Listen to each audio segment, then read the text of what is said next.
Neste episódio vamos falar da forma como lidamos e gerimos com dinheiro. Batemos uma boa relação com o dinheiro significa que temos de saber mais sobre o nosso comportamento. Pelo menos é isso que nos diz o livro que vamos analisar hoje. O livro é Psicologia do Dinheiro, escrito por Morgan Housel, foi publicado em 2020. Housel é partner do Collaborative Fund, uma empresa de capital de risco, e é um reconhecido escritor sobre temas económicos e financeiros.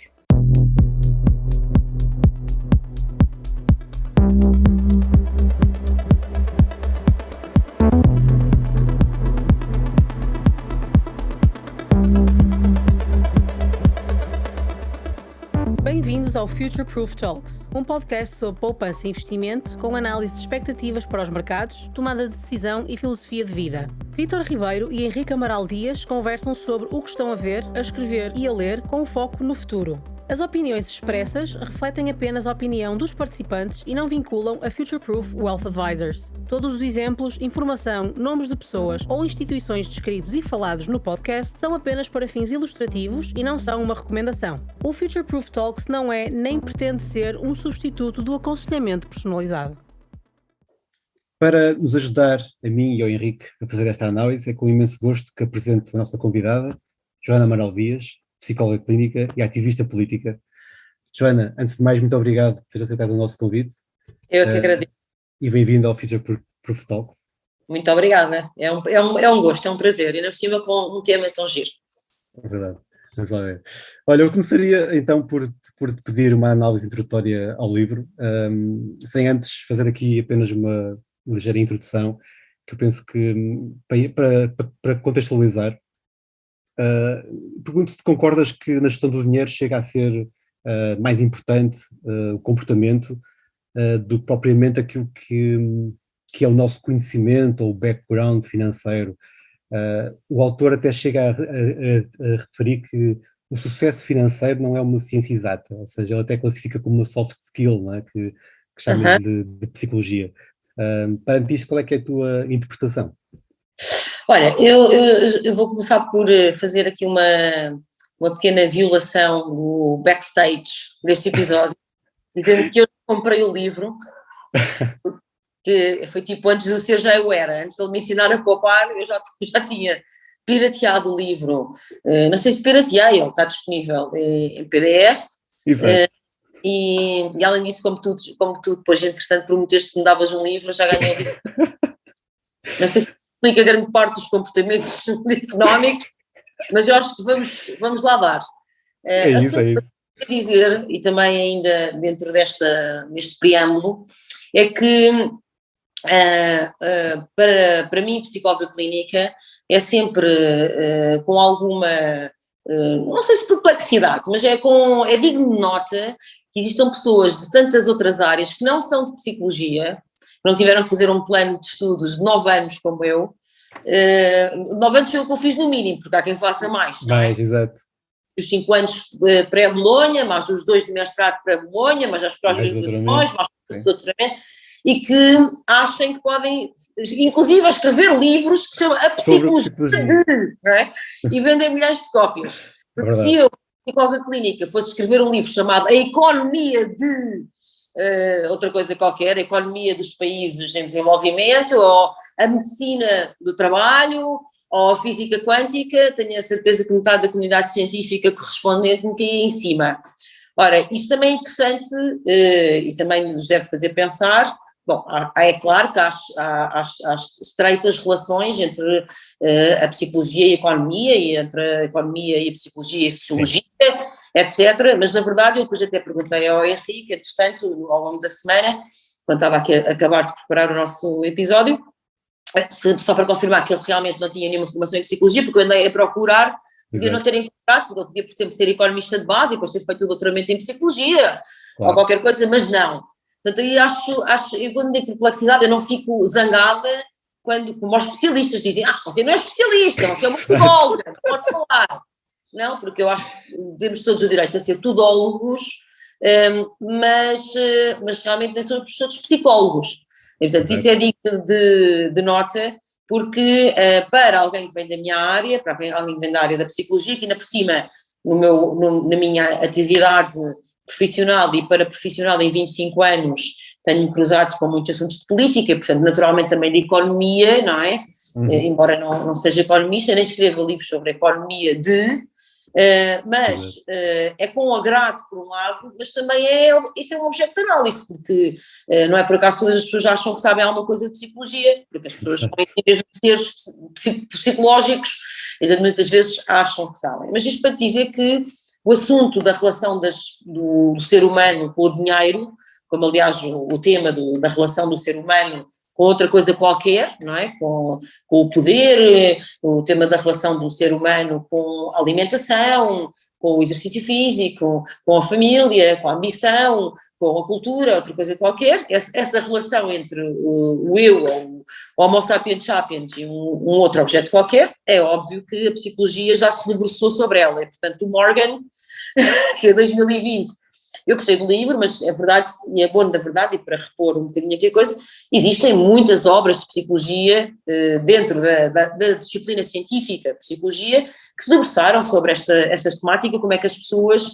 se relacionam com o dinheiro e em que medida que fatores, que variáveis é que são importantes e que valem a pena ser estudadas e que nos dão algumas respostas sobre essa relação da pessoa com o dinheiro.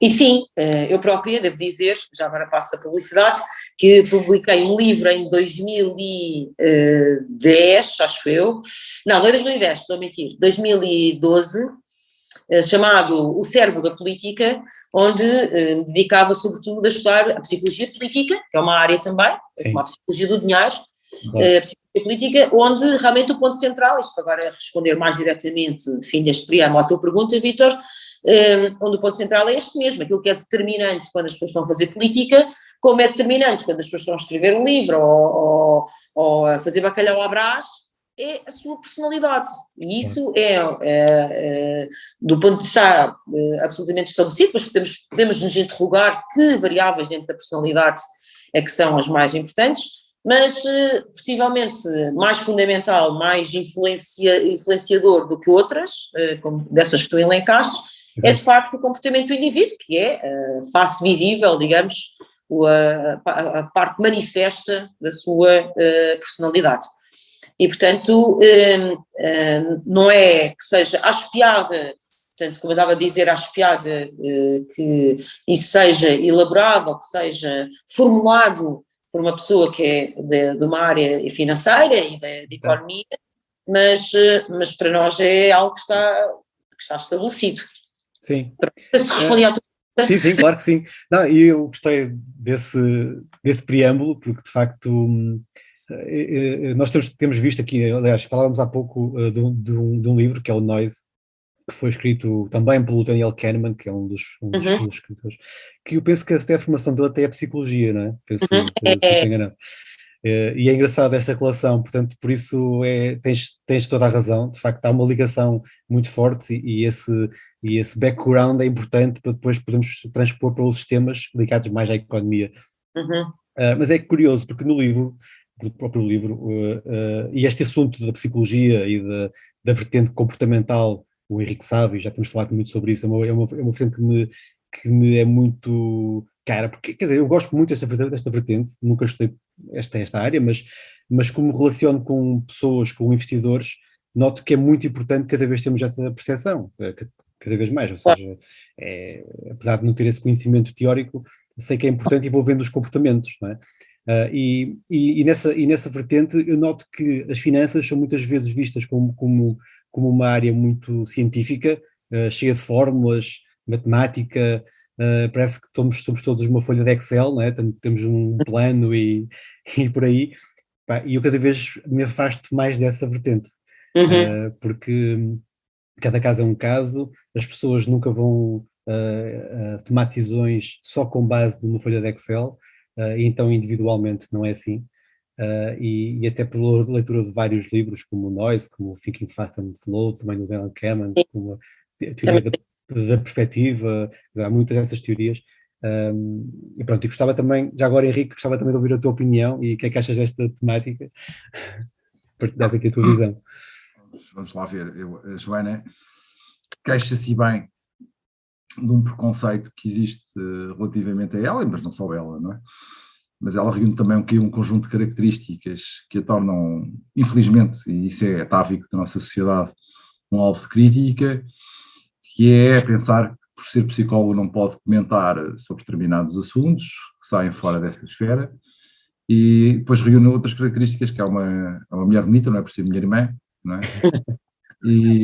Não, mas isso não tem a ver com o livro, mas eu nas minhas aulas de macroeconomia, costumo dizer aos meus alunos que uma das principais razões do atraso na nossa economia, da nossa sociedade, não é só da nossa economia portuguesa, é precisamente a discriminação que há relativamente às mulheres.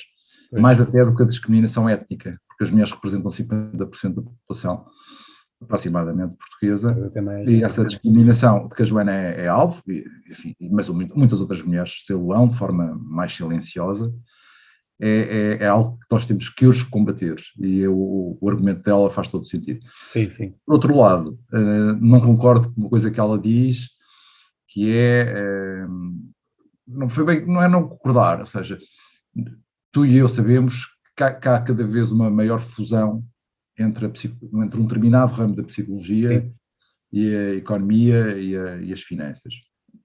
E, portanto, não só os economistas se debruçam cientificamente sobre problemas que são colocados pela ciência da psicologia, e vice-versa, também há determinados psicólogos que se debruçam sobre problemas económicos, nomeadamente problemas que têm a ver com as finanças comportamentais, com aquilo que é o paradigma que está claramente posto em causa da economia, que é uma mainstream, a teoria neoclássica, que é que o consumidor otimiza a sua função de utilidade e, portanto, é presciente, etc, etc. A racionalidade, não é? Sim, a racionalidade.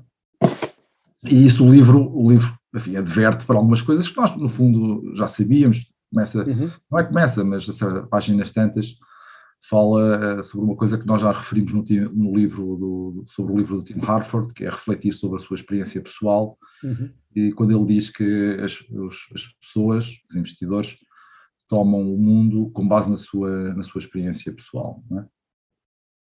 Eu começaria por dizer que o livro é interessante porque contém um conjunto de conceitos práticos que têm muito a ver, mais que com a psicologia, acho que com certo bom senso, não é?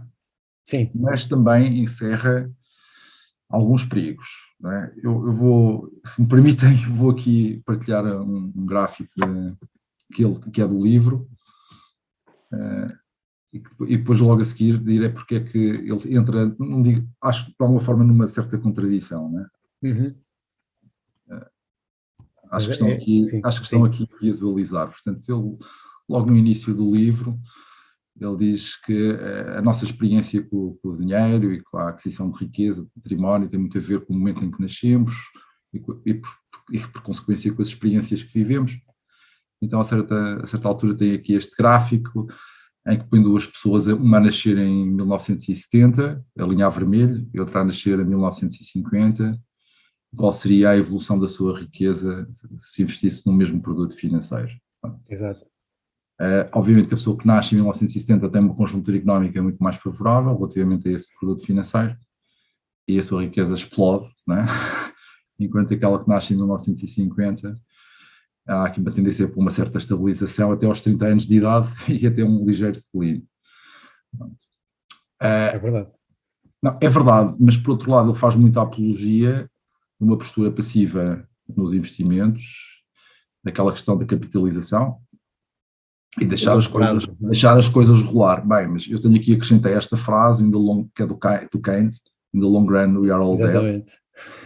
Porque vamos imaginar que eu começava, em vez de investir aos 13 anos, começava a investir aos 40, não é?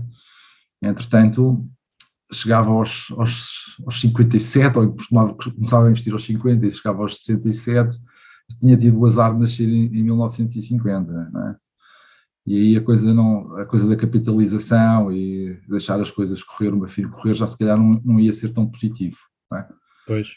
E este gráfico, que é dele e que está no livro, entra em contradição com parte do argumento que ele expande noutras partes do livro. Bem, mas isto é uma crítica, eu não estou a dizer, que eu acho que não marca o livro, okay? Sim. De todo. Acho que o livro tem conselhos muito importantes, e nomeadamente um que eu acho que é fundamental, é que as pessoas costumam dizer que tempo é dinheiro, mas para mim, e não só para mim, mas para alguns economistas, dinheiro é tempo. O que é que isto significa? Ele fala disto.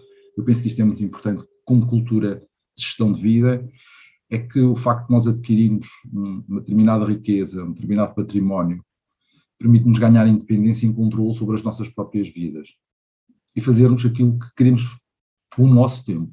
E, portanto, ter dinheiro mais do que exibir os carros, porque isso no fundo é uma subtração de riqueza, como ele diz, de ter as casas. Mas para mim também, e aí eu identifico-me com o autor, é ter controle sobre a minha vida, é ter controle sobre o meu tempo. É, por exemplo, estar aqui hoje no meu escritório, aqui com uma coisa no dedo, estão a ver, que é uma ligadura funcional, porque tenho tempo para jogar ténis, não é? Eu também tenho, já agora. Sabes que de uma determinada maneira, a parte de cima, como vêem, com uma coisa bastante informal, já na parte de baixo posso estar de calções ou até de cuecas, ok? Não vou revelar isso, não é necessário. Há uma liberdade que o dinheiro nos confere, que para mim sempre foi muito mais importante do que as coisas materiais que ele pode dar. E acho que isso é importante que os leitores desta obra retenham, não é? Quer dizer, aliás, desculpa lá, é o que ele diz que dá um... É o tal dividendo, não é? Um dividendo incalculável, tem um valor incalculável. É isso. E com isto termina a primeira parte da minha intervenção. Sim, Joana, força. Eu ia aproveitar porque vem exatamente no seguimento disso, porque aquilo que a psicologia do dinheiro em geral no livro também toca nesse aspecto, nos diz é que para perceber, por exemplo, qual é o perfil do investidor, qual seria a melhor maneira de organizar as finanças daquela pessoa, é em primeiro lugar perceber a sua personalidade e desde logo neste aspecto muito específico que o Henrique abordou, que é qual é a motivação específica daquela pessoa para fazer dinheiro, para ter dinheiro, para fazer dinheiro. Porque nós sabemos que essas motivações, elas não são assim tantas. O ser humano tem 5 ou 6 emoções básicas e as motivações para ter dinheiro são também cambiantes e arranjos, combinações dessas mesmas. Sabemos que as pessoas, há um grupo de pessoas que quer ter dinheiro para ter poder, muito poder, e para exercer poder sobre o outro. Há pessoas que querem ter dinheiro simplesmente para acumular dinheiro, da mesma maneira que há pessoas que acumulam lixo e que acumulam tralhas e que acumulam pessoas, etc. Há pessoas que acumulam dinheiro pela acumulação, há pessoas que acumulam dinheiro pela ostentação, para poderem, por questões de insegurança, de baixa autoestima, baixo autoconceito, baixa autoimagem, querem ostentar e mostrar. O Morgan até fala disso no livro, de como isso é uma melhor maneira de perder dinheiro, mas portanto, por ostentação é outra. Há pessoas que acumulam dinheiro ou querem fazer dinheiro porque querem proteger-se a si ou às gerações vindouras, portanto, uma questão de proteção, por institutos de proteção e sobrevivência, não? etc., exatamente, sobrevivência. E há outras, que é essa que o Henrique estava a dizer, esse grupo que o Henrique se enquadra, que é o grupo que quer dinheiro e quer fazer dinheiro para ter liberdade, para ter independência, basicamente para fazer o que lhe dá na telha, na gana. Ora bem, se nós tivermos perante, não sei se tu fazes isso, Vítor, se faz parte do teu trabalho, mas imagino que alguém que nos possa estar a ouvir, inclusivamente possa ter isso como funções. Se você está perante um investidor ou alguém que quer aplicar o seu dinheiro, é bom perceber qual é que, de base, antes de se falar se é um investidor conservador ou mais aventureiro, outra coisa qualquer, é bom e é importante perceber de base, efetivamente, porque é que a pessoa quer ter dinheiro e quer fazer dinheiro, porque provavelmente sem perceber isso, nomeadamente este conjunto, este leque de motivações básicas que eu acabei de elencar, não vamos traçar o melhor caminho e o melhor perfil, não é? Portanto, é muito importante, e é que a psicologia tem algo a dizer de como é que se forma a percepção que nós temos do mundo, como é que se forma a nossa relação com o mundo, que tipo de vinculação mais segura, mais ansiosa, mais hesitante é que nós temos com as coisas que nos rodeiam e que tipo de personalidade desenvolvemos, nomeadamente no que toca à relação com o dinheiro e as motivações. E eu acho que é um ponto fundamental para quem trabalha nesta área financeira e eu acho que o livro é muito interessante porque abre, para quem está um bocadinho mais agarrado às folhas de Excel, para usar a imagem do Vítor, e um bocadinho mais preso, mais rigidamente com grilhões das fórmulas e etc., que são muito importantes, certamente, claro, mas que esgotam a leitura da realidade. E como dizia o Bateson, o mapa não é o território, não é? Porque as grelhas de leitura que nós temos da realidade não são a realidade propriamente dita, e portanto esta complementariedade e este aporte que a psicologia pode dar, nomeadamente nesta área das motivações da personalidade, é fundamental. E aliás eu acho um desperdício, tendo em conta a consistência do corpo científico hoje nestas temáticas, acharia um desperdício que os colegas de áreas circundantes e adjacentes não os usassem. Pois. Joana, não sei se acho que tens essa ideia, com certeza, mas tem havido prémios nobres da economia, que são psicólogos, então a sua formação base é essa. Sim, o Kahneman é um caso. É um caso. E julgo que haverá mais no futuro, não tenho dúvidas. E é natural. Também acho. Joana, tocaste num ponto importantíssimo, a questão da relação do advisor, não é? Neste caso, a minha função enquanto advisor de investidores. E sem dúvida, a parte do perfil é fundamental. Aliás, nós temos estudado cada vez mais essa parte, mas aí está, como não psicólogos, admito que seja bastante difícil ter essa percepção, mas é um ponto fundamental. Nós já temos mesmo o nosso, aliás, eu próprio desenvolvo uma matriz, se posso dizer assim, em que tento definir o perfil da pessoa, não só o perfil situacional, ou seja, aquilo que é a pessoa no seu dia-a-dia, em enquadramento profissional, familiar, e o perfil psicológico. Claro que são grelhas e são matrizes feitas de forma, lendo livros. Empírica. Exato, lendo livros, mas isso é muito importante para precisamente depois, aí sim, juntarmos aquilo que é o aspecto mais matemático e financeiro, não é? Reconhecido, aquilo que é o investimento, porque aquilo que é um bom investimento para o Henrique pode não ser para ti, Joana, não é? Ou para mim, e acho que isso é um ponto importantíssimo, porque nós, ao investirmos, estamos constantemente a ser influenciados. Porque ou vemos uma notícia, ou lemos um artigo, ou alguém nos diz, ou há um guru que diz, e vista como o Warren Buffett, não é? E o Warren Buffett é quase a palavra-chave aqui no meio disto tudo, não é? E não é assim. O que é bom para ele pode não ser bom para o investidor, não é? Para o investidor, para mim. E eu tento incutir isto. Não é fácil, porque as pessoas estão muito focadas e agarradas àqueles estereótipos, não é? de modelos, e há tal situação do ego também é importante. E falaste também da questão das experiências, e o livro também refere isso.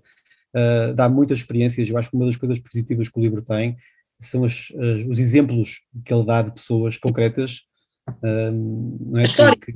A história, exatamente. E até há um indiano, portanto o Gupta, que ganhou muito dinheiro e que entretanto foi preso por inside trading no processo da Goldman Sachs, portanto, e há o caso do Ronald Reagan, que é um tipo que era zelador e trabalhava em bombas de gasolina, e que entretanto, quando morreu, deixou uma fortuna enorme, 8 milhões de euros. Filantropo, como ele diz, zelador a filantropo. Exatamente, isso mesmo. Portanto, esses exemplos eu acho que são muito interessantes no livro, e para quem está fora da área financeira, e mesmo para quem está dentro da área, mas quem quer investir, eu penso que tem dicas interessantes e pontos de vista importantes. E a experiência aqui conta. Não é? Desde logo por isso, porque te obriga a pensar do dinheiro de uma perspectiva um bocadinho mais complexa, complexa não é a palavra certa, um bocadinho mais expansiva, não é? Não ficar ali tão centrado a ver a árvore e ver um bocadinho a floresta, não é? E desde logo esse exercício, e abrir um pouco a mente e haver uma certa receptividade para essa perspectiva, eu acho que é muito importante, não é? Se a pessoa pensar em si própria, e até alguém que leia este livro, já nem digo que tenha um advisor, mas que leia o livro e pense, para que é que eu quero ter dinheiro? Para que é que ele me serve? Será para ter essa liberdade?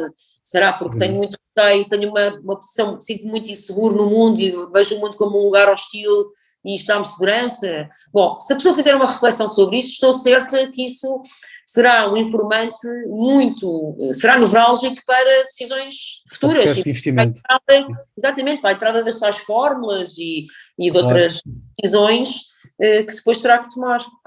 Sim, e em relação a isso até é interessante, porque na nossa forma de desenhar a política de investimento, que é o nosso documento base para um investidor, temos precisamente essa parte dos objetivos, em que definimos quais é que são os objetivos que a pessoa quer alcançar, e só a partir desse ponto é que depois vamos definir qual é que é o investimento. Aí está, porque porque se o objetivo for a liberdade financeira, como o Henrique definiu e como já falaste, de facto, o tipo de investimento será diferente.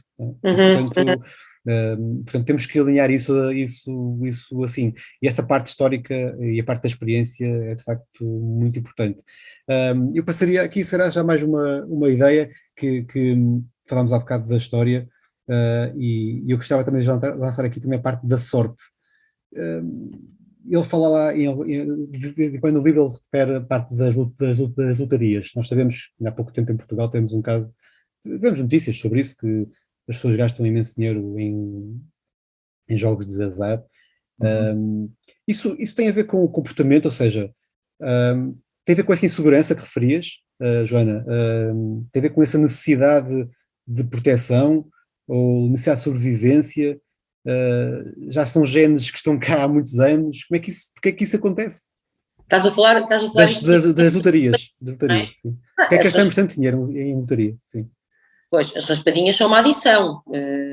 É como ir ao casino ou como estar agarrado aos jogos no telemóvel, outra coisa qualquer. O problema das raspadinhas específica é que é uma adição para gente pobre. Portanto, foi concebida para sacar o pouco dinheiro que resta à classe, aos pensionistas, reformados, pessoas que vivem do salário mínimo, etc. Isso é que me parece grave, não é? Porque quem é que joga raspadinha? A maior parte das pessoas, não todas, mas que respondem, perdão, de facto a este perfil socioeconómico e, portanto, é isso. Agora, na sorte, mais genericamente, e referindo-me até ao que ele aborda no livro, eu acho que ao fim e ao cabo ele coloca a tónica num ponto importante, que é, há sempre a influência da sorte e do azar, em qualquer coisa na vida, em tudo, não é? O facto de estarmos cá, de existirmos em si mesmo um lucky strike gigante, não é? A probabilidade é mínima, portanto, tivemos todos sorte nesse aspecto, pelo menos eu considero que tive imensa sorte. Sem dúvida. Pronto. Portanto, a sorte e o azar interferem em tudo, não é? Vamos a conduzir, todos os atos do nosso dia. Agora, muito importante é nós aceitarmos aquilo que não podemos mudar, não é? Temos uma perspectiva, não é conformista, mas é realista. Eu acho que ele também aborda, põe um pouco a ênfase aí, quer dizer, há coisas que nós não podemos mudar, que são mesmo assim, não vale a pena despender um grama de energia emocional ou de qualquer outra forma de intervenção para alterar aquilo que é definitivo. Da mesma forma que não vale a pena despender muito tempo a pensar se vamos ter sorte ou azar, porque isso de facto não depende, tudo o que não depende de nós e que não está ao nosso alcance. Efetivamente, aquilo que depende de nós, nas nossas vidas, inclusivamente nos investimentos financeiros, no desenvolvimento, no crescimento do nosso dinheiro, etc., o que depende de nós é uma fatia muito pequena. E como é uma fatia muito pequena, temos que ter muito cuidado com as variáveis que estão alocadas a essa fatia, justamente por isso e não o contrário. Eu acho que essa perspectiva faz todo o sentido e devo dizer que até na relação do ser humano com outras coisas da sua vida, com a família, com o trabalho, etc., isso é uma boa forma e está consentâneo com o estado da arte na psicologia. Exato. Henrique, queres dar aqui alguma ideia sobre isto? Sobre a questão da sorte, da história também? Enfim, acho que a Joana há um bocado falou de uma coisa interessante, que é uma psicopatologia, não é? Das pessoas que querem dinheiro para controlar os outros e têm o dinheiro como forma de dominância. Isso daria tema para um outro programa, mas acho que é uma boa. Sem dúvida. Ela, obviamente, que aqui o papel da raspadinha, desse tipo de jogos na vida dessas pessoas, o Walsall, embora do ponto de vista racional rejeite esse tipo de comportamento, o facto é que ele tenta compreendê-lo, não é? E assim como eu o compreendo, e também me compreendo a mim mesmo. Eu costumo, quando estou a dar microeconomia e entro na questão da tomada da decisão, da presença do risco, eu faço essa pergunta aos meus alunos se é racional ou não jogar o Euro ao milhões, não é? E depois fazemos lá os cálculos, não é? Combinatórios e verificamos que não é, não é? Ou seja, que o valor esperado do jogo é claramente negativo. Além do trabalho que daria para cobrir todas as probabilidades, que seria um trabalho imenso.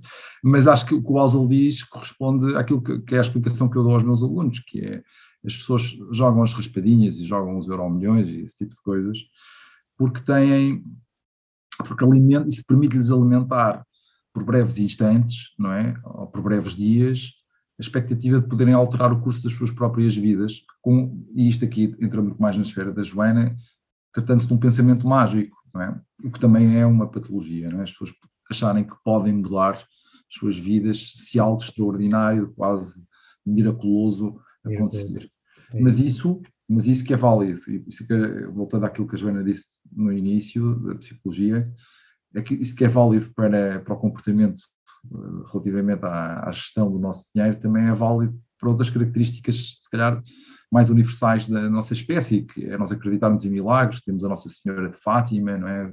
Dirigirmos lá à espera que a doença de um parente nosso querido desapareça por qualquer razão, um problema pessoal, seja ele financeiro ou de outra natureza qualquer, também, sim, como por artes mágicas, de repente se desvaneça.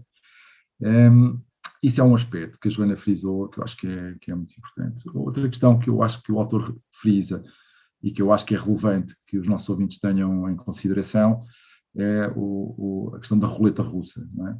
Uhum. Que também se trata, acho que toda a gente sabe o que é a roleta russa. Se imaginarmos um revólver, tem capacidade para 6 balas, apenas uma bala está no tambor do revólver, gira-se o tambor e há a probabilidade de 1/6 morrermos, apontando a arma à cabeça, e de 5/6 nada acontecer e ganharmos. Ora, há muita gente que vê o upside, ou seja, o lado positivo, que são as probabilidades, que é 5/6 de nada acontecer, mas se porventura esse acontecimento de calva extraordinariamente ocorre, então a vida de uma pessoa é destruída. E acho que muitas vezes existe por parte, e isso ele frisa bem, por parte das pessoas, dos investidores, enfim, supostamente dos investidores que fazem aplicações, existe uma negação de um risco potencial que é de tal forma aniquilador, não é? Que as pessoas, que se calhar se estivessem presente, não tomariam essas decisões de investimento. Isso parece-me bastante interessante. Outra coisa que me parece muito interessante no livro, e que e tu sabes, conheces, eu sempre adotei esse princípio, que é nós podemos tomar decisões financeiras com algum risco, sim senhora, mas temos que suportar as consequências do cenário mais pessimista acontecer, de tal modo que isso não afete estruturalmente as nossas vidas. Ora, o que eu vejo é que há muitas pessoas que fazem investimentos, que põem lá todas as suas poupanças. Nós vimos isso com a falência dos bancos. É verdade que os bancos, entre aspas, enganaram muita gente, mas as pessoas também se deixam enganar porque puseram todas as suas poupanças nos depósitos miraculosos do BES ou do depósitos. Exato, depósitos, entre aspas, sei que eu estava a fazer assim. Portanto, não tomaram em consideração que estavam a fazer apostas de alto risco e que não tinham margem para viver se porventura elas corressem mal.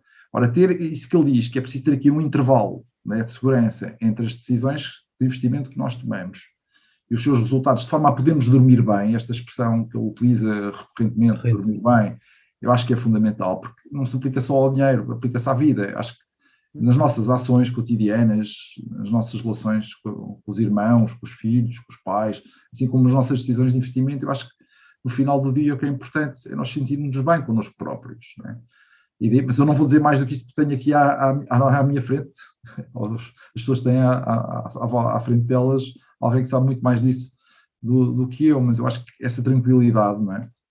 Pá, é fundamental, e é fundamental pô-la como variável quando estamos a tomar decisões de investimento. Sim, é verdade, e essas decisões, tu sabes que também tenho falado muito sobre isso. Se uma pessoa, na sua poupança principal, da sua carteira core, não precisa de ter um retorno objetivo de 5 ou 6%, que vai incorrer em determinado risco necessário para chegar a esse retorno, porque é que há de ter esse retorno? Ou seja, porque é que há de pedir esse retorno? Pode ter menos e incorrer em menos risco, ou seja, as ações devem ser mais calculadas. Mas tu falaste aí de algumas situações, e leva-me a pensar na questão que é muito debatida hoje em dia, muito falada, que é a literacia financeira. Essas tomadas de decisão que as pessoas fizeram e que os bancos também provavelmente levaram que as pessoas tomassem essas mesmas decisões, tem muito a ver com a falta de educação financeira e esse conhecimento que eu acho que tem que ser muito mais trabalhado. Acho que não, tenho a certeza que tem que ser, porque os problemas vão continuar a existir. Nós agora toda a gente sabe que estamos a entrar numa espiral de inflação. A inflação, também temos dito isso muitas vezes, é um imposto escondido, portanto também vai sobrecarregar ainda mais as pessoas com menos rendimentos e com menos conhecimento, e isso, se as pessoas não estiverem preparadas, se calhar o sofrimento ainda vai ser maior. Aliás, nós três provavelmente nunca passamos eu não, pelo menos, eu nunca passei por uma situação de inflação, nem sequer sabia. Desde que eu me lembro que vivo, não me lembro de haver esta inflação. Portanto, eu julgo que, aliás, ele no livro até refere isso, que aquilo que nós não conhecemos, não sabemos, ou seja, há uma experiência que não é sentida, aquelas cicatrizes, não é? Nós só temos 0,0000001% da realidade. Da realidade. E atuamos como se conhecêssemos 80%, não é? Quer dizer, precisamente. É verdade, é isso mesmo. Portanto, essa experiência tem que ser marcante, não é? E nós não sentimos isso, e de facto essa parte há outra coisa da história falta isso. Que eu gostaria de dizer, há um aspecto que ele fala, que é que a realidade vai mudando, que não só as pessoas mudam, e isso é muito importante para a tomada da decisão de investimento, porque mesmo a forma como eu hoje penso poderá ser diferente da forma como pensarei daqui a 10 anos ou 15 anos. Isso tem consequências não só do ponto de vista daquilo que é a nossa felicidade pessoal, mas também do ponto de vista das decisões de investimento. E ele alerta que, de facto, a realidade também muda. Nós mudamos e a realidade muda. E fala, a certa altura, da questão da predominância dos setores no S&P, ou seja, o 500, portanto, que é o maior índice bolsista das 500 melhores empresas dos Estados Unidos, e eu, curiosamente, fui ver o que é que tinha acontecido, e vou pôr aqui uma imagem, só para verem. Ok? Sim, acho que estão aqui a ver essa evolução histórica, não é? O ciclo mais pequeno é referente a 1980, o intermédio é 2007 e o exterior a 2019. E depois, cada fatia do círculo, cada segmento do círculo, diz respeito ao peso que um setor tinha no S&P 500. Exato. Em cada um destes anos selecionados. Por exemplo, vemos desde logo que as tecnológicas, não é? As tecnologias de informação, em 1980 representavam 8,6%, em 2007 16,6% do índice, e em 2019 22,1%. Entretanto, eu fui ao site da S&P ver o que é que se passava à data mais recente, a 28 de 2 de 2022, e vemos aqui que a tecnologia, isto é diretamente do site, já representam 28,1%. Reparem que também, por exemplo, que a energia em 1980 tinha um peso no índice de 25,4%, não é? Em 2019, 4%, e agora, mais recente, a 28 de fevereiro deste ano, a energia está em 3,7%. 3,7%.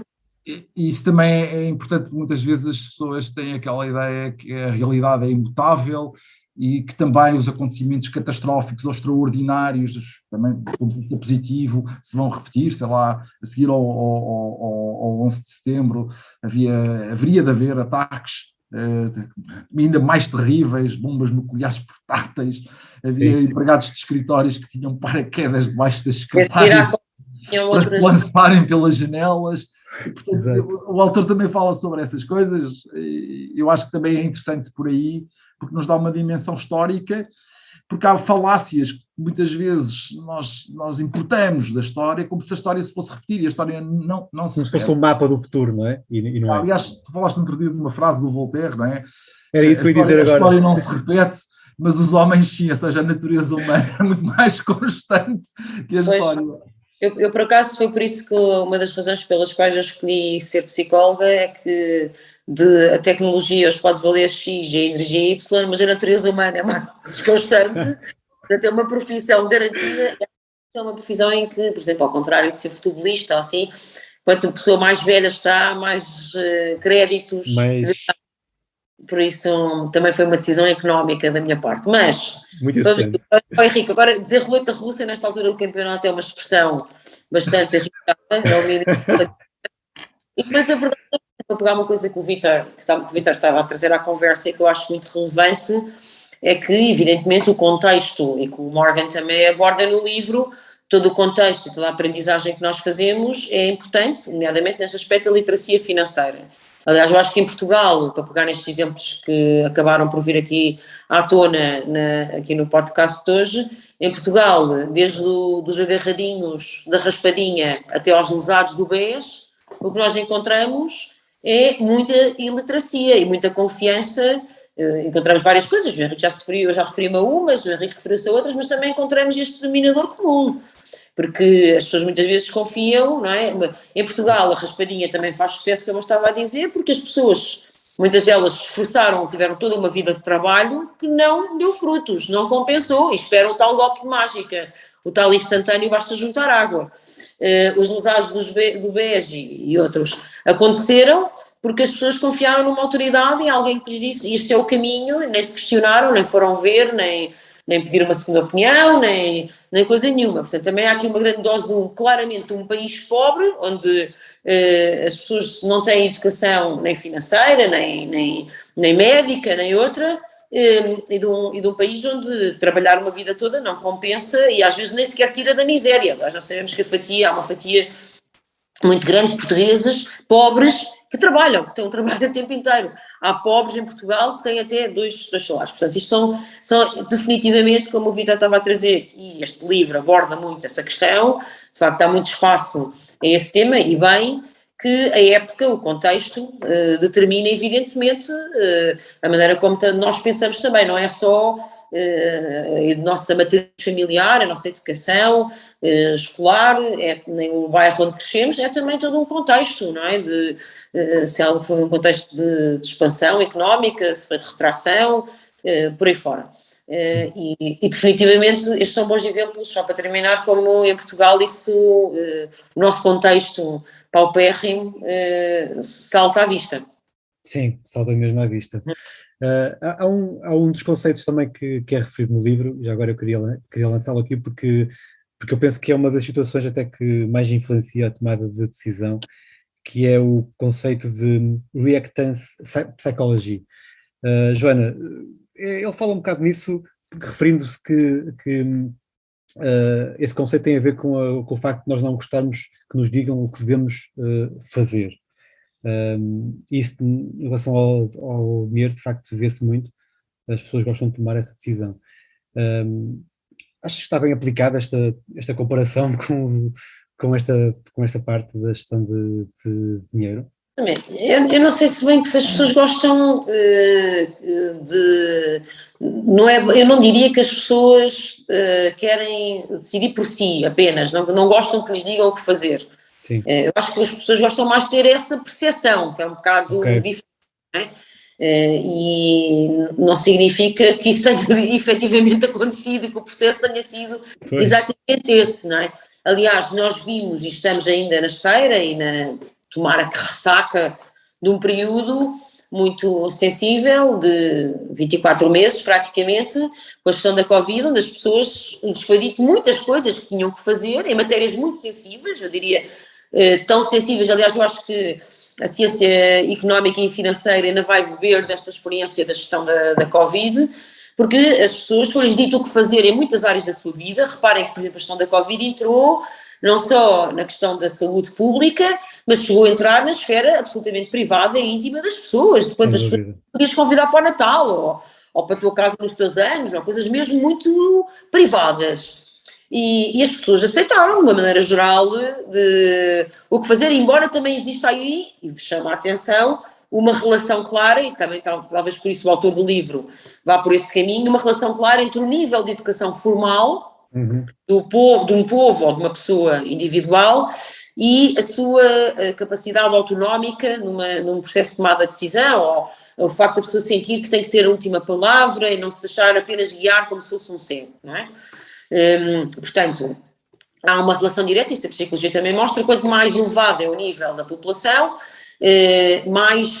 ou uma pessoa individual, mais difícil é dizer no que fazer ou como fazer, não é? Portanto, nesse aspecto eu acho que faz muito sentido e, aliás, nesta gestão da Covid isso aconteceu, exatamente, não é? Nos países com a educação formal mais elevada houve muito mais contestação e muito mais repúdio, por exemplo, na Europa do Norte, do que nos países latinos, onde os níveis de educação formal são muito mais baixos, nomeadamente o nível de literacia, neste caso, em saúde. Sim. Portanto, estou em crer que, por isso é que eu dizia há bocado, que acho que a economia e as finanças ainda vão beber aqui um bocadinho nesta experiência, e fazendo um bocadinho paralelo, eu acho que sim, eu acho que se a pessoa tiver essa capacidade, a tal literacia financeira, a tal capacidade, nomeadamente até uma boa formação de personalidade, que normalmente num processo de tomada de decisão complexo, o que fará é ouvir diversas opiniões diferentes, contrastá-las, e depois a última palavra ser sua, sim, mas isso já está, é no pressuposto que estão reunidas uma série de boas condições e não estamos no tal jogo do roleta russa. Pois, roleta russa, mais uma vez. Tá. Temos que mudar este paradigma, não é? Também, não sei. Não quero entrar numa cena de cancelamento, também não quero ir por aí. É fundamental, mas também encerra uma crítica ao livro.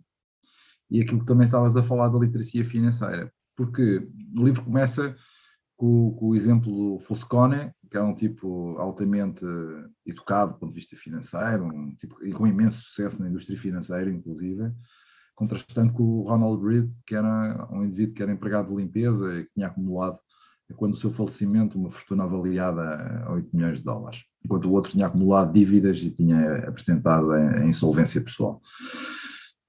Portanto, a literacia financeira só por si também não basta, por um lado, mas o que o autor não devia dizer é que, em média, a literacia financeira evita mais decisões, do que uma não literacia financeira. Estão a fazer entender? Se eu pegar em mil Ronald Reeds, indivíduos com uma qualificação de terminar o liceu, não é? Terem terminado apenas o liceu, e eu os puser a investir e pegar em 1000 tipos com a educação formal do Foscone, com certeza que a performance média de 1000 Foscones, não é 1000 Foscones do ponto de vista da personalidade, 1000 Foscones do ponto de vista da literacia financeira, será claramente superior aos dos 1000 Ronald Reeds, com a educação formal do Ronald Reed.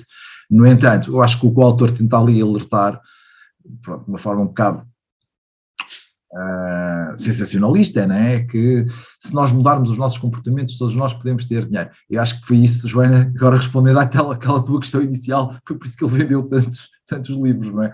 Porque ele tenta também passar alguma coisa que também não deixa de ser um pensamento mágico, é que se eu mudar o meu comportamento, se eu seguir estas regras, eu também vou acumular dinheiro. Isso também não é bem assim, acho que a literacia financeira é muitíssimo importante. Não é? Sim, mas eu acho que o que ele também quer dizer aí é que tem muito a ver com o nosso comportamento, ou seja, o facto de nós sermos muito literados e com muita educação, com doutoramentos, que não é garantia de sucesso, mas pelo contrário, não é?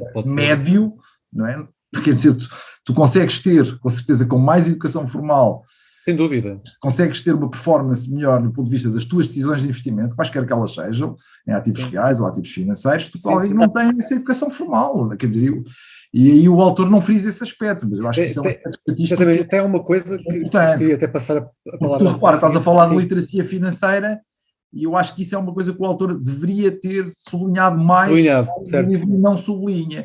Eu acho que se centra muito na questão, se alterarmos o nosso comportamento, então vamos ter mais sucesso. Ok, isso é importante, mas a literacia financeira é fundamental, não é? Quer dizer, ele foi mais, se calhar, pelo tal passe de mágica, não é? Que os livros normalmente dizem como investir ou como ganhar dinheiro na bolsa, não é? Os títulos mais normais, ele foi mais pela parte do comportamento, mas há uma situação que tem a ver com, falaste, Henrique, com os erros. Nós, está muito, de uma forma muito básica, dividimos muito os erros, ou os desvios, os enviesamentos emocionais e cognitivos. E segundo aquilo que eu fui lendo e que tenho lido, e agora, Joana, queria também saber a tua opinião, é que os erros cognitivos são talvez mais fáceis de atenuar através da literacia, da educação, do estudo, enquanto que os emocionais, como são mais baseados no impulso, não é? E sentimentos, são mais difíceis. E que se uma pessoa tiver mais erros emocionais do que cognitivos, se calhar vai tomar piores decisões. É isso? É verdade. Eu costumo dizer que é um bocadinho atalhos e desvios, distorções cognitivas / emocionais, é um bocadinho, é como mudar a proporção massa magra, massa gorda, não é? Se a pessoa vai ao ginásio, dá trabalho, mas é mutável, não é? Isso são os desvios cognitivos. Mas mudar o esqueleto, mudar a forma óssea, é muito difícil e às vezes nem sei se é desejável. Esses são os desvios emocionais. Ok. Portanto, não é impossível, não é? Podes melhorar a tua postura, se estiveres num joanete, podes fazer uma correção ortopédica ou qualquer coisa, mas já são procedimentos bastante mais intrusivos, eventualmente mais dolorosos, mais arriscados algumas vezes. Portanto, os desvios cognitivos, de facto, com um bom acompanhamento nesta área, imagino que a literacia financeira seja produtivo, os desvios emocionais, esses atalhos emocionais, muitas vezes misturam-se com a própria história da pessoa, com a própria personalidade, com coisas muito antigas, muito primitivas na vida dessa pessoa, e são quase, está na massa do sangue, digamos assim, para usar uma expressão super técnica, e é difícil de mudar. Sim, e é engraçado que, claro que eu considero até que seria ótimo as gestoras de património e os advisors terem psicólogos a trabalhar, porque deviam ter. Porque esta parte é mesmo fundamental. O Henrique sabe que eu defendo isso também, portanto estamos aqui muito alinhados. Eu até acho, Vitor, desculpa interromper, eu até acho que na gestão de algumas carteiras era bom mesmo conhecer o perfil psicológico, haver mesmo um estudo psicológico do investidor, perceber mesmo, claro, com autorização e consentimento expresso da pessoa, mas haver mesmo um estudo da personalidade da pessoa, que é uma coisa que demora algum tempo, que requer alguns meios. O Joaquim Low, por exemplo, da seleção alemã, não dá um passo, não toma uma decisão sem falar com o psicólogo. Pois, isso acho que é fundamental, de facto, e nesta questão do património também acho. Porquê? Porque depois, se nós tivermos a informação, e nós o que sabemos, está, mais uma vez, porque eu vou lendo e vou estudando, que se a pessoa, o investidor, tiver mais predominância de erros ou desvios emocionais, a carteira terá sido de uma forma. Se tiver mais erros cognitivos, a carteira poderá ser de outra. Claro. Pronto, e vai fazer com que depois, se nós adaptarmos essa carteira a esse perfil psicológico, não é? Vamos desembocar aquilo que o Henrique há bocado estava a referir-se, que era, vamos conseguir que a pessoa se sinta mais confortável e durma bem à noite, não é? Que é sempre bom. Provavelmente na questões financeiras. Uma coisa que é essencial. Durma bem à noite e de dia. Sim. Dizer que essa tranquilidade, esse bom sono, aumenta uma coisa essencial, que é a esperança média de vida, não é? Pois. O Ronaldo faz 5 cestas por dia. E como a maior parte das pessoas quer viver o mais possível, com a maior qualidade de vida possível, dormir bem é absolutamente essencial. Sim, assim, esses conceitos. Olha, estamos a chegar ao fim, muito rapidamente. Eu queria só deixar aqui uma última situação que tem a ver com uma relação que ele faz no livro, Morgan faz no livro, que é, a certa altura, julgo que na parte final, faz uma relação entre as profissões de saúde, portanto, médico e por aí, muito parecido com a questão do advisor, né, do financial advisor. Ele até refere que há 100 anos o médico tomava a decisão sem consentimento do paciente, não é? Ou seja, o médico é que sabia e tomava a decisão. Hoje em dia já não é assim, a pessoa quer dizer, pode tomar a decisão também, pode partilhar essa decisão, pode consultar outras pessoas. O consentimento. Exatamente. Diminuindo aí também o ruído, não é? Há também ruído aí a meio. E no aconselhamento financeiro eu também vejo isso, ou seja, as pessoas antes, se calhar em Portugal ainda existe isso, mas havia muita tendência de entregar o dinheiro a uma gestora, um gestor, e faça a gestão, não é? E hoje em dia, eu tento incutir isso também nas pessoas, à medida possível, é que as pessoas, eu também quero que as pessoas partilhem a decisão. Não é para diminuir o meu risco, é para também que as pessoas se sintam confortáveis com aquilo que estão a fazer. Achas que há essa relação, de facto? Ele, como ele diz mesmo que as profissões são iguais em termos de complexidade. Só mesmo para terminar, o que é que tu achas dessa parte? Para mim, Vitor. Sim, sim, Joana, desculpa. Sim, eu acho que sim. Eu até há bocado, quando falei disso, a questão da Covid e da saúde, sim, também fiquei a pensar justamente nisso, porque há pontos de contacto interessantes e a explorar. E é óbvio que, justamente preservando a tal autonomia do ser humano, até porque eu acho que uma das melhores motivações realmente para ter dinheiro é essa, é a tal liberdade e a autonomia, não é a única boa, mas há outras boas motivações. Lá está, desde a proteção à filantropia, não interessa, mas é uma das motivações, essa projetar da autonomia tem que partir daí, da pessoa ter, de facto, um consentimento informado, ou seja, reunir e ter ao seu alcance a melhor informação para tomar depois uma decisão acompanhada ou orientada, depende das situações, não é? Quer de saúde, claro. quer da... Mas sim, por exemplo, eu lembro, até na minha área, devo dizer que se partia muito um paradigma, há 50 anos partia-se muito um paradigma de o processo, quem o determina é o psicoterapeuta, é o psicólogo. Hoje em dia é um processo muito mais partilhado e as pessoas fazem perguntas, porque é que vai ser assim, quanto tempo é que se espera, bom, isso é tudo negociado no bom sentido da palavra, é tudo conversado e assim é que deve ser. Também acho que há uma parte boa nestes tempos, nesta contemporaneidade onde se pede também transparência e prestação de contas, também chega aqui, não é? Também faz parte aqui nestas profissões em que a vida é do outro, nós estamos aqui para servir. Eu acho que esse princípio é ótimo e deve nortear, e não, até porque nós sabemos que em muitas situações, quer nos aconselhamentos financeiros, na minha área, nas psicologias e nas medicinas, de certeza absoluta, houve muitos abusos e muita apropriação daquilo que não lhe era seu direito, não era do profissional de direito, não é? Sim, é um problema sem que eu acho que deveríamos abordar, e é um problema, e isso também, e aí sim a iliteracia financeira é um fenómeno que tem que ser combatido, que é a questão da assimetria da informação. Lá está. Também. A assimetria da informação não é só prevalente, ou era prevalente na atividade médica, mas era muito mais prevalente, por exemplo, na atividade do aconselhamento financeiro, sobretudo por parte das entidades bancárias, vamos ser claros. Sem dúvida. Depois tinham as comissões, recebiam as comissões dos fundos, etc. E isso não era minimamente dito aos clientes e os bidasques, ou seja, os spreads que se ganhava, né, na transmissão das ordens, e como tu sabes, melhor do que eu. Conflito de interesses, não é?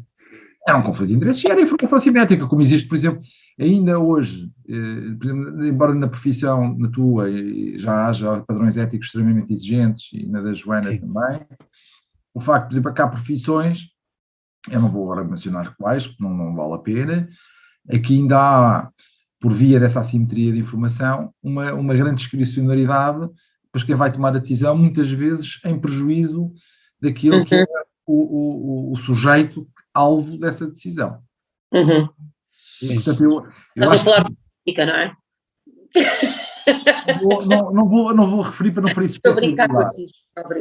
Mas a questão da informação assimétrica é uma questão que de facto existe imenso na área financeira e que hoje combater. E a única forma de combater é através da literacia financeira, é dar mais informação às pessoas e chamar as pessoas. Eu acho que, por exemplo, a Joana, eu gostava que a Joana terminasse o programa, se não permites, porque Sim. Eu acho que há uma coisa que me irrita solenemente nas notícias acerca da forma como os bancos prejudicaram as pessoas, etc., que é aquela coisa manicaísta, é que houve um conjunto de lobos maus, o salgado, o rendeiro, etc., e as ovelhas, não é, que foram sacrificadas, não é? Pronto, foram comidas pelos lobos. E, ao invés de haver e agora sim, por parte de alguns políticos mais, enfim, situacionistas, ao invés mas isso eu até compreendo, porque eles estão a fazer o seu jogo político tem regras. Agora acho que os órgãos de comunicação deviam ter um papel muito mais ativo a ajudar a incrementar a literacia financeira das pessoas, e não têm, porque eu de alguma forma percebo essa narrativa política que tem uma componente tática importante e que, pronto, agora, enfim, que ajuda, obviamente, a ganhar votos, e esse é que é o combate político, a conquista do poder e da influência. Agora, os mídias têm um papel social de enorme responsabilidade, deviam estar muito atentos a essa questão da literacia financeira e não tentar pôr o mundo... Aliás, como o autor diz, o mundo não é preto e branco, o mundo tem várias cambiantes, não é? Não, como se costuma dizer, aliás, isso até foi um tema que se falou muito nos tempos da Troika, a propósito da dívida pública, e eu estou tendencialmente de acordo com essa perspectiva, que é a dívida é da responsabilidade do devedor, mas também de quem emprestou, do credor, não é? Porque quem empresta o dinheiro, quando não há um pagamento, quando se falha um pagamento, a responsabilidade é de quem falhou o pagamento, mas também quem emprestou esse dinheiro e em condições é que emprestou e que garantias é que tinha que esse dinheiro seria devolvido ou pago da forma que foi acordado. Portanto, sim, estas coisas não devem ser vistas a preto e branco, e todas as outras tonalidades devem ser discutidas. Isto não quer dizer com isto que as pessoas responsáveis, as últimas responsáveis, os DDTs disto tudo, não é, desta vida, os DDTs desta vida, sejam, a sua responsabilidade seja almofadada, ou seja vista como atenuante de alguma maneira. Não, é até para que não se repita no futuro. Porque senão as pessoas pensam que se no futuro só tem que evitar o lobo mau, pois a expressão do Henrique, e isso chega, estão ainda muito enganadas. E é aquela ideia, Joana, estás a ver, que é assim, agora que nós apanhámos o salgado e apanhámos o rendeiro, o problema está resolvido. Será que está? Não está. Ou o problema reside na iliteracia financeira, não é? E numa ingenuidade infantil das pessoas, não é? Exatamente. É verdade. Essas experiências também têm a ver com isso, porque nós nunca contamos com aquilo que vem a seguir, não é? E estão sempre a acontecer coisas novas. As surpresas acontecem a todo momento, não é? É a tal história, a história é a ciência da mudança, como diz o Morgan, e bem. Ok. Foi um prazer, Joana. Muito obrigado. Também. Obrigada eu pelo convite, foi um gosto. E até à próxima. Obrigado. Também.